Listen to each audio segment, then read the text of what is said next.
Orang Kristen kalau meninggal, kemana? Kematian adalah salah satu misteri kehidupan yang sukar dipahami. Seorang teman harus merelakan kepergian istri yang dikasihinya ketika anak mereka masih berusia 3 bulan. Seorang teman yang lain harus merelakan kepergian ayahnya yang baru saja berpamitan untuk beristirahat karena merasa agak lelah. Padahal pagi harinya sang ayah masih beraktivitas seperti biasa tanpa ada keluhan sakit. Mendengar dua kabar itu, saya terkejut dan berkata, memang sampai sekarang kematian tetaplah menjadi misteri ilahi. Pengkhotbah 3 ayat kedua firman Allah berkata, ada waktu untuk lahir, ada waktu untuk meninggal, ada waktu untuk menanam, ada waktu untuk mencabut yang ditanam.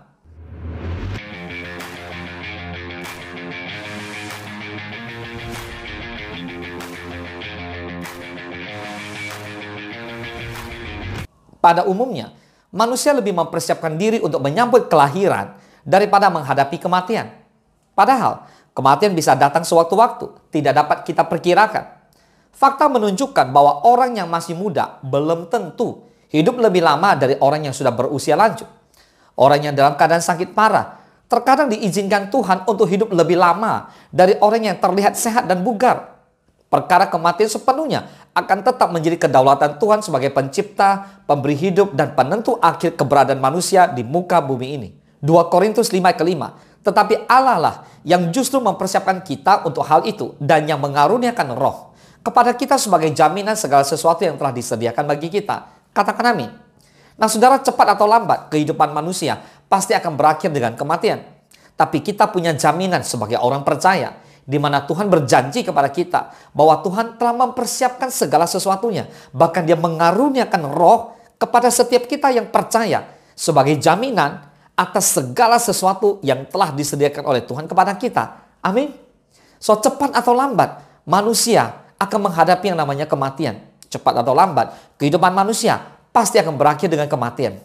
Bahkan dalam perjalanan hidup sekarang ini pun, manusia selalu berada dalam bahaya maut yang berujung kepada kematian. Dan hal itu sewaktu-waktu bisa terjadi. Sekuat, sehebat, dan sepintar apapun manusia, tak seorang pun yang mampu lari dari kenyataan ini. Yaitu pada waktunya hidup manusia akan berakhir dengan kematian. Inilah bukti nyata tentang keterbatasan manusia. Adalah fakta bahwa hidup ini memiliki awal dan akhir. Artinya, segala sesuatu yang kita kerjakan dan miliki di dunia ini hanyalah bersifat sementara alias tidak abadi. Karena itu Rasul Paulus mengingatkan agar kita benar-benar menggunakan waktu dan kesempatan yang ada dengan sebaik mungkin. Pertanyaannya, orang Kristen kalau meninggal kemana?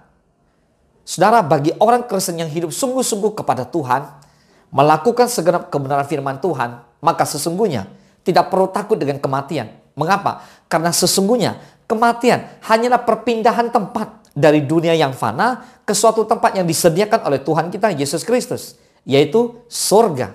Katakan amin. 2 Korintus 5 ayat pertama, karena kami tahu bahwa jika kemah tempat kediaman kita di bumi ini dibongkar, Allah telah menyediakan suatu tempat kediaman di surga bagi kita. Suatu tempat kediaman yang kekal, yang tidak dibuat oleh tangan manusia. Catat baik-baik. Allah telah menyediakan suatu tempat kediaman di sorga bagi kita, suatu tempat kediaman yang kekal. Amin. Benarkah seperti itu?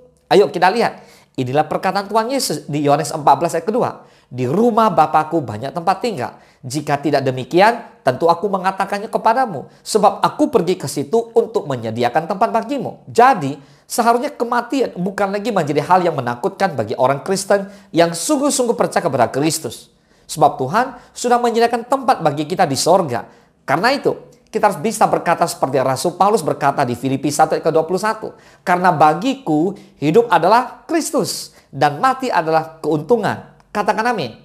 Dengan berpindahnya tempat ini, maka status kewargaan kita pun turut berubah. Dari kewargaan bumi berpindah kepada kewargaan surga. Amin. Sehingga tubuh kita yang hina ini pun diubahkan menjadi serupa dengan tubuhnya yang mulia. Dengan demikian, bagi kita yang percaya kepada Tuhan Yesus, kematian bukan lagi perkara yang menakutkan, melainkan suatu kebahagiaan yang kita tunggu-tunggu. Karena merupakan awal dari kehidupan yang kekal dan berakhirnya penderitaan kita di dunia ini. Di tempat baru itulah kita akan bertemu dengan Tuhan kita Yesus Kristus. Mari saudara, selagi Tuhan Yesus masih memberikan kesempatan untuk saudara dan saya untuk hidup, mari kita manfaatkan dengan sebaik mungkin. Selagi pintu anugerah masih terbuka, jangan keraskan hatimu. Gunakan kesempatan yang ada dengan baik. Jangan tunda-tunda waktu sebelum nasi menjadi bubur. Percayalah kepada Yesus sebagai Tuhan dan Juru Selamat, maka jaminan keselamatan kekal akan kita dapatkan. Katakan amin. Tuhan Yesus memberkati.